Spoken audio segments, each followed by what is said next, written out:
It's week 5 of the CDS. Both me and Spidz are tied for first. It's a heavyweight matchup. Let's get right into it. Her lineup is on the left. My lineup is on the right. I've got access to all 10 regions with double Ionia. She's got access to 9 regions plus Poro King with no PZ and double bilge. So the distribution of champs that I've brought is pretty uniform. I'm hoping that this gives me some sort of advantage with being harder to predict in that I haven't brought anything all 4 times and I've brought no champion less than twice. Spidz, on the other hand, has brought Kennen with Bandle almost every week, Sejuani every week, Gwen every week, Draven and GP almost every week, and Nyla not used at all. Kai'Sa only used once for Shellfolk, so I'm expecting to see those champions again. But we can just rule out right now Ahri and Kai'Sa. Let's be honest. There's no situation where it makes sense for me to bring Ahri this week, and there's no situation where it makes sense for her to bring Kai'Sa this week. I just don't foresee it, so I'm just going to cross them out. We're playing a 9v9. Now, there are 2 decks that each of us kind of default to. I default to Vayne Rumble and Jack's set when I don't really know what to bring. She defaults to Red Gwen and GP Sej. And if we both bring those type of comfort-ish decks, I think that it's a bit of a 50-50, like the arrows represent which should beat which, but it's not horrible for me if we just both bring the comfort. But that's not how either of us build lineups, to be honest. We both have a similar process of figure out what the opponent's going to do and then try to counter that. But since we're both kind of chasing each other's tail, we can get sucked down into this overcooking vortex, and I gotta make sure, at the very minimum, I gotta make sure my decks are powerful. They can be weird, they can be cooking, but they gotta be powerful. What if, okay, so hear me out. Spidz plays the least removal in the league by a lot, and so what if instead of playing a normal Demacia deck like a human, I played Scholarly Climber and Fuse Firebrand with capture effects to try to detain Sejuani and Gangplank and like win the game in the long game? I mean, it's a horrible deck, but like, you know, this is where I started for the week. So, POV, you're Spidz. What is Cephalopod going to bring? Probably weapons. Probably. I mean, there's 2 weapon champions in Vayne and Ornn, and there's like a 3rd semi-weapon champion in Jack. And I didn't do well enough in this tournament to like make it its own separate video, but I did play Jack's Ornn on day 2 of the Runeterra Open. And that was the day before CDS. Weapon removal is going to have a lot of value, and she has access 2x to the best weapon removal in the game of heavy metal. So heavy metal decks probably on the horizon. Also, I want to mention, I didn't make this its own slide, but I brought to day 1 and day 2 of the Open Noxus Might Fire Spitter decks, and those are pretty easy to counter if you know you're going to be against them. So I decided to not do that with Rumble this week because it would just be a little too obvious, and I'm a bit freaked out of what Spidz would do to me if I tried to do that this week. So there are dozens of possibilities for decks that Spidz can bring, but almost all of them have these 4 attributes, not heavy on the removal. It's going to win by attacking, whether it's Poros, whether it's Draven, whether it's Gwen, whether it's Sej. It's got to win by striking your Nexus with a unit. Like, has to. And then stuff like GP Sej and Bandle Kennen kill 1 HP units really easily, so bringing stuff like, you know, 4-1s and 5-1 units is just not going to work. And then pretty much always is going to get outscaled. Given those 4 characteristics, there's kind of 4 attributes I want my decks to have. Don't play protection because there's no removal that you're going to be protecting against. Stuff that's going to help me on my defense turn, defend. That's what I want to tech for. And then also don't play 1,000 1-drops because you're going to get embarrassed by GP Sej. If the opponent isn't going to be great in the late game, then you can limit your finisher deck slots. Knowing the opponent isn't going to outscale you is kind of a big ask, and she does have access to 9 regions, which means any kind of follower-based win con will be available. And here's sort of the 7 outscale decks that I was thinking of possibilities. Raven Bloom decks, Ramp decks, Invoke, Poros, Shellfolk. But luckily, 3 of these decks are landmark-based win cons. As someone who has brought hordes of explorers into the CDS so far this season, bringing a landmark-based win con against me, I don't expect it to happen, especially Raven Bloom. Like, that would be crazy. And then the other ones are mostly Sej decks. Even Poros is like largely a Sej deck. So Sejuani is making up the majority of the late game, but Sejuani is making up also the majority of just the raw power in terms of what the meta decks available are. Sej Gwen, Sej GP, Sej Poros, meta decks. This is just eternal ladder stats. She's just good.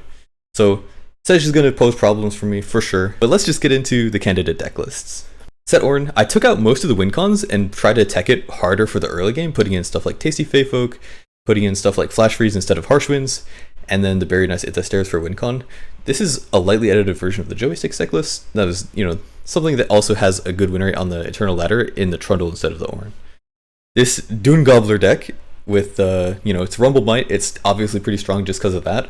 But it runs a ton of 1-drops, Dune Gobbler on turn 5, and then you put Might or Great Hammers on it, and it's just curtains most of the time. This is pretty similar to the Zillion Echo deck that I've been running, but the difference is the 3 flex slots are all quicksands this time. Invokes was something that I was really toying with a lot this week because I wanted to try to make a deck that if she tried to play these like sort of outscaley type of decks like an FTR deck, for example. I wanted to be able to go over the top of it with Invokes. Also, Invokes get to play Cosmic Youngling and Falling Star, which are both absolutely standout cards in this matchup. So that's where I started with Riposte as the defense combat tech. This deck, again, Wallop for the defense combat, but you'll notice Wallop is also the only spell in this deck list. Luckily, Treasure Seeker, Yordle Squire, Armed Acquisitioner, Conch, and Avenging Missile all give you stuff to use your spell mana on, but this was definitely something that I was considering. Admittedly, probably worse than Shellfolk, but it was something I considered. Next is Orin Kindred. It's an Endure deck, and this is pretty different than the normal Endure decks that you'll see running around, like Elise or Elise Callista. I really hate the way that those are ratioed, and I'll talk more about that later as I refine this deck list iteratively. But here's where I started. I put in Black Spear because I wanted to hit the Draven and the Gwen in the early game, but I ended up taking it out because it was kind of hard to turn on, and it also didn't advance my own game plan. Next, Echo Rumble. This is pretty much an imitation of the thing that I brought to the Open. It's a strong deck, and if it's not getting targeted, it'll pick up a win, but it's probably going to get targeted, so that's the version of it. Next, another Invoke deck. I was trying this with What Am I Pile style with lots of Withering Mists and Piercing Darknesses. I was trying it with Jack and Shell Shocker and the free 2-drop to try to get land a trifecta on turn 3. There was a lot of versions of this deck list, and none of them really hit right, and I ended up with literally 4 minutes remaining until deck selection. I had to just discard them all and bring one of the decks I had defaulted to, which was the Jack set. But while I was iterating through, Joey sent me back her thoughts on the list. She said it was too hard to get the set spell once he was leveled up, so I put in 2 FTR. This list honestly looks kind of reasonable, but it wasn't winning games convincingly on ladder for me, so I wasn't super thrilled about bringing it into the CDS. Next, I played a game which did win convincing on ladder. Look at this guy. This guy's normally a 0-1. The Wings in the Wave is supposed to be a 0-1. But in fact, he's an 8-8 tough regen on my board, and those are all permanent stats. Why is that? This deck doesn't run buffs. It doesn't run Battle Fury. Why is that? So yeah, it leveled Orin with a 0 attack unit. So I'm like, okay, I'm bringing this. This deck is broken. But how do we build it? And this is what I ended up building. Because normally this deck plays Elise Callista, and they play the thing that draws a follower and a fleeting copy, and they play Ravenous Butcher, and they play Bloody Caretaker. But just forget Endure. Endure, the fact that Bloody Caretaker juices up your Endure is so irrelevant. Endure is gonna have infinite stats regardless.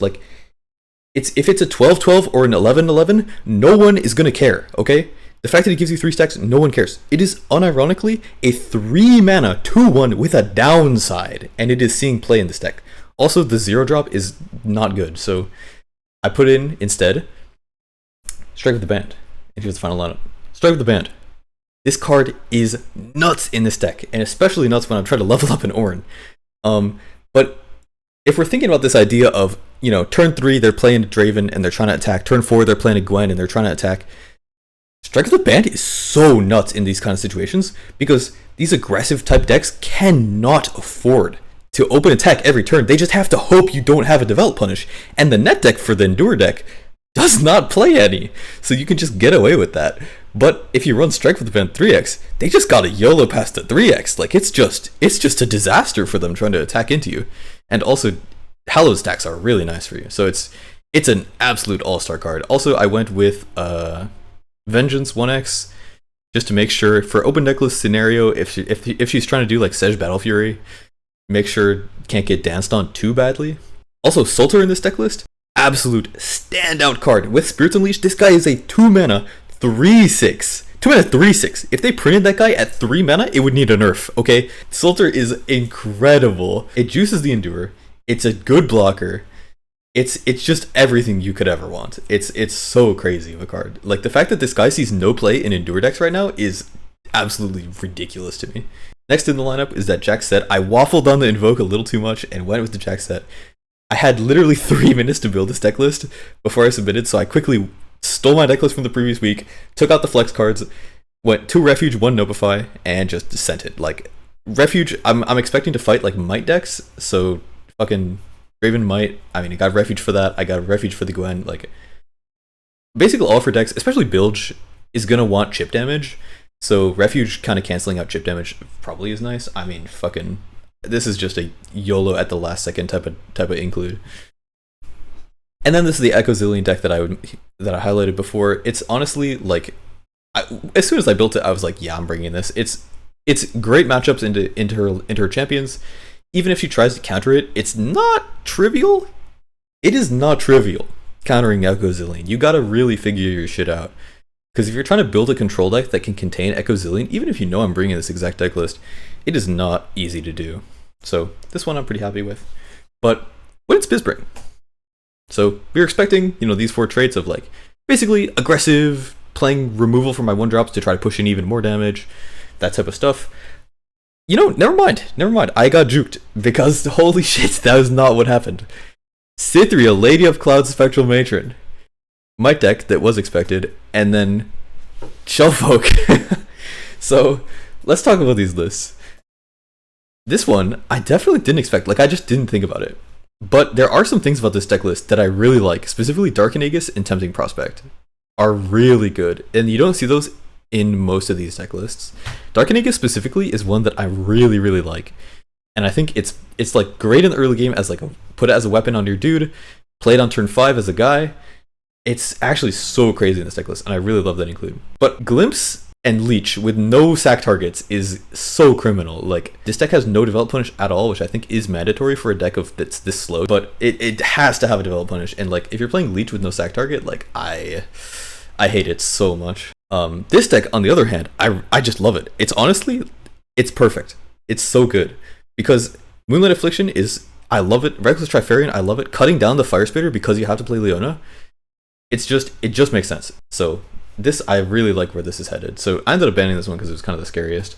And then the Kaisa one, I got super blindsided. Like slide 2, I was like, nah, never mind. No Kaisa is even possible this week. And then here we are fighting a Kaisa deck. Luckily, this deck list is kind of light on the defensive side of things. Like, we've got basically no pings, like only 5 pings. Typically, this deck plays 9. You go 3 Poke, 3 Pi, 3 Group, and you play 9 pings. But obviously, this deck is like teched for a matchup that I didn't bring. Like, it's teched in a very greedy way, in a very late game way, playing Condense and fucking Shapestone and stuff to protect your Shellfolk. So, if I'm attacking this deck on the axis of kill their Nexus instead of kill their Shellfolk, I'm probably going to do well. But if I was attacking this deck on the axis of kill the Shellfolk, I'm fucking doomed. So, luckily, I completely missed the target. However, the matchups are good anyways, because I just brought power and followed rule 1, where Spidz kind of got sucked into the vortex a bit and brought Cytheria, Lady of Clouds. I did ban Might, so we're against Shellfolk and Cytheria. There is one matchup I wanted to highlight, and here's that one. Just kidding, we're actually going to do both. So first off, Echo Zillion versus Kennen Kaisa. So we have even, so we're going to want Echo on 4 attacking, obviously. So that 4-drop isn't going to make the cut, but the question is whether to Feline or not, and I end up deciding not to do the Feline because I felt like the crystal isn't high enough value, but the opponent full mulls, so we're looking at probably a subpar hand from them. We find the Echo right away. We don't need to predict 4 predict since we've already got the full Echo level up in hand, so that's already good. We can grab the Echo. And the question is, what do we play on turn 2? And this is crucially not Zillion. And the reason to not play Zillion here is we just want to DPS them as much as possible. They don't play Conch. Their only blockers are these 1-drops that they most likely would have played on turn 1. This predict, we found the Show Me luckily. The question is Second Voice or Time Trick. Neither one is that appealing, so I'd take a minute to decide. But it's this predict is going to get overwritten by the Ancient Preparation anyways. Either the Zillion predict or this predict would have been overwritten anyways. This time I predict for the Fallen Feline because I can play that plus a Zillion. Next turn, look for the Crystal and also go 6 wide if they're trying to ping my blockers on turn 3 because they got to use their mana somehow. So I'm expecting something like a Pokey Stick. So obviously I am going with 7 units here. I'm going to obliterate one if they don't kill anything, but I'm expecting something like Pokey Stick. They instead go for the Condense. Their hand seems a little bit subpar for sure if they're forced to Condense for a blocker. But the question here is, what do I obliterate on turn 4 mainly? So that was a skip on the predict. We're going to play the Feline, play the Zillion. So this line is pretty resilient to the opponent pinging our units. But obviously she's not going to do that until I attack. So we got to overwrite something, and I choose to overwrite the Show Me just because it deals the less damage, or deals the least damage there. I was just checking how much damage I had on my board in total. If the Echo gets blocked, like how much will I deal? The Oracle's Eye has kind of ruined my ability to do mental math, to be honest. But we go for the Echo, and the only way for them to kill Echo is basically ping it 3 times, which is kind of hard to do, especially if your hand is worse than average. So for Spidz' sake, she just basically tries to survive this turn, charge up as much as possible, because there's not a lot of defensive capability in this deck. There's 1 Quicksand, 5x pings, and this is definitely a turn where like you want to ping either to stop damage with from a 2/1 or to ping underneath the Echo to stop my draw. But like, you know, if there's 3 pings in the hand, we're probably going to see 3 pings played this turn. Like this is very much the turn where pings are going to get played. So we see 1 ping, and there's a big decision of where do you put it. It's going to be allowing me to draw but taking less damage. So now I'm basically solidified into having to open attack on turn 6. I mean, I pretty much already was. But we're going to play turn 5 Voice, and turn 6 we're going to play Absolver. So we have 1 mana banked going into turn 6, and we're going to pay 4 mana plus 2 during that turn. So essentially I'm deciding if Scrying Sands to look for Show Me is a nice way to use that final point of mana. I decided to do it because even if it's doesn't find a Show Me, I can maybe use this in some worlds to like predict into a like staying alive, because their win con is puff caps. So I can predict onto a puff cap thing that has less than 20. I do have to play this Voice into the cannon, even though it sort of opens myself up to a cannon spell killing the Voice. I kind of have to do it because I'm not allowed to develop into next turn. So I can't like wait for her to use the cannon thing. I have to just move. So that's what I do, and eventually the cannon, we're expecting a cannon spell, but before then she goes in for this cheeky little 2 damage, and I definitely don't want to give it to her. The question is, what do I block with? And I end up deciding to do it the safe way, block with the Zillion, and just force out the cannon spell like that. Because if it's some weird hand like double shape, double ping, Echo could go down in some weird worlds. Not that that would even really hurt me too much, because Voice would stay alive, but ending up just playing it safe just in case of some like double shaped kind of hand. Because obviously the hand is sort of, there's some weird shit going on in there for sure, so double shaped isn't like completely out of the question. But yeah, Voice goes down, there's the double cannon. But luckily I still have a lot of damage on my board. Unfucking fortunate that I don't have like, you know, a lot of DPS now that the Voice is gone, but it's still pretty threatening, and it's going to require at a minimum Quicksand, because I'm going to put the Overwhelm on Echo. So yeah, I'm going to predict pre-combat to look for Show Me. Drop Order will summon itself from the deck, so I try to do that and miss, but here we go. Yeah, the Overwhelm is going to be on top of Echo, but Spidz just goes straight down to 7, or takes 7, which with the face-up lethal in hand, I'm really considering just letting this one resolve, especially when I have 3 time tricks in my hand. I'm really heavily considering letting this one resolve, but I eventually do decide to put it on the 2/2 and just move, because it's a 1x Quicksand, and you also, it's not just that Quicksand needs to occur, it needs to be pings and Quicksand, or like 1 ping, 1 Quicksand, something of that nature. Like it has to be like quite a bit to survive, and Spidz doesn't end up having it. So game 2, we've got the SI decks facing off against each other. Their deck can't really answer Kindred very well, so I'm definitely going to keep them. Hate Spike, I just think it's an absolutely standout card for an Endure deck. So those are my mulligans. We're definitely not looking for Order Spirit Leech, and they go for a 3 keep, so their hand's probably pretty good. Lucian on 1. I've drew the Spirits Unleashed, so I'm super happy, and I'm extra happy because they're about to play another 2 1 HP units, so the fact that I banked twice means it really just tells Spidz like, yeah, I'm about to Spirits Unleashed you, so she goes for a protection on her Lucian and tries to, you know, keep him alive, get a bit of level up progress. Because if she open attacks, I would kill all 3, and it was just too much of a disaster for her to deal with. And then turn 4, I gotta really figure out what I'm doing, because before I play anything on turn 3, I need to know what I'm doing turn 4. And I'm thinking that I'm probably going to want to use this Wings in the Wave to sacrifice something, because I've got a Curse Keeper. So I end up going for Bark Beast, and then with the intention of playing Kindred on turn 4. Now, I could have gone for some kind of line that held up Hate Spike, but I felt like that would sacrifice too much tempo. A 5-4 Kindred on curve is just too crazy for me to give up. So I'm expecting them to block with the Lucian and play Geralt, but instead she opts for this weird line where she goes to level the Lucian, which I definitely didn't expect. Now there's kind of like... Now we can see no glimpse because that thing didn't get glimpsed away. But now that Lucian's leveled, things are a little bit dangerous. We definitely have to be wary of this incoming attack. But my hand looks absolutely incredible right now. Like, I've got Cursed Keeper plus a way to sacrifice it. I've got another Bark Beast coming. But the question here is, do I hold up one piece of interaction or two between Hate Spike, Glimpse, or just Hate Spike? So I'm thinking at first to hold up two, but then I eventually decide, well, I would really rather use this Wings of the Wave to sacrifice my Curse Keeper later down the road, and I wouldn't, and I would rather play Solter in this kind of spot than the Wings in the Wave, because if I Wings in the Wave for just a blocker, I would, you know, not be able to proc my Bark Beast very well, not be able to proc my Curse Keeper very well, and especially on a board with like 2 Bark Beasts, I don't feel like I want to, you know, be in a spot where I'm like open glimpsing and getting it single combat cancelled and feeling bad because of that. So here I go for a Solter, and since Solter has 4 HP, it's actually very annoying for them to attack into, and they end up just passing. So I just go for the sacrifice, and this is an interesting question as well of what do I sacrifice, because I can sacrifice the 2-4 and make this thing a 5-6, or I can sacrifice the Husk and make it a 4-4.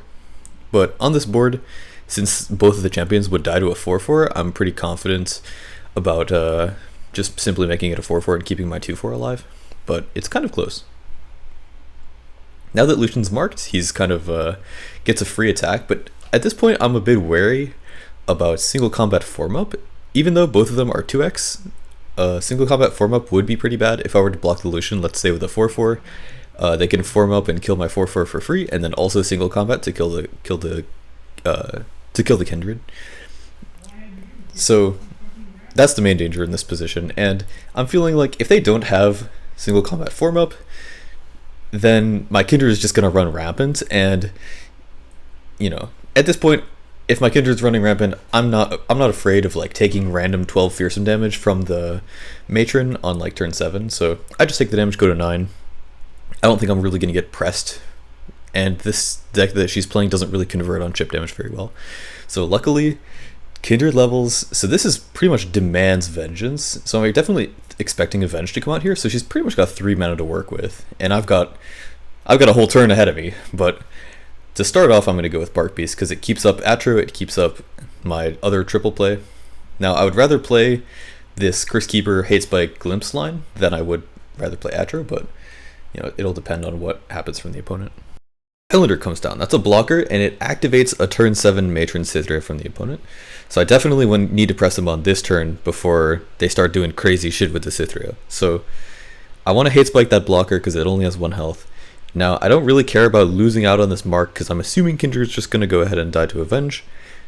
If they didn't have Avenge, this would be losing a little bit of value, but honestly, like, a leveled Kindred staying on board is like, it's first world problems. So we do this Hate Spike, kills the blocker, and suddenly we're attacking with 6 units against 1, or 5 units against 1 if we're talking about Avenge on the Kindred. And it's really dicey for them, because pretty much no matter what they have right now, it's got to be like Feast 2x to like try to live this. It's like, it's getting really, really hard for them to survive, especially if you consider the Atro that's coming on the following turn, because they need to figure out a way to survive not just this attack, but the atrocity that's going to follow, because they're going to have to tap out of unit mana next turn, and without a single combat to cancel the Atro, it's going to get really dicey. So here comes the attack, they go for the Venge. Gwen is actually forced to block here because it would be lethal if she didn't. But the question of what do you block with Gwen is interesting, and again, if you have single combat in this spot, it literally doesn't do anything, because every single unit on my board has 4 health, because Spirits Unleashed is just that broken. Like, I paid 1 mana for the majority of these cards on my board, and every single one of them is like a 4-4. So like, yeah, here comes that.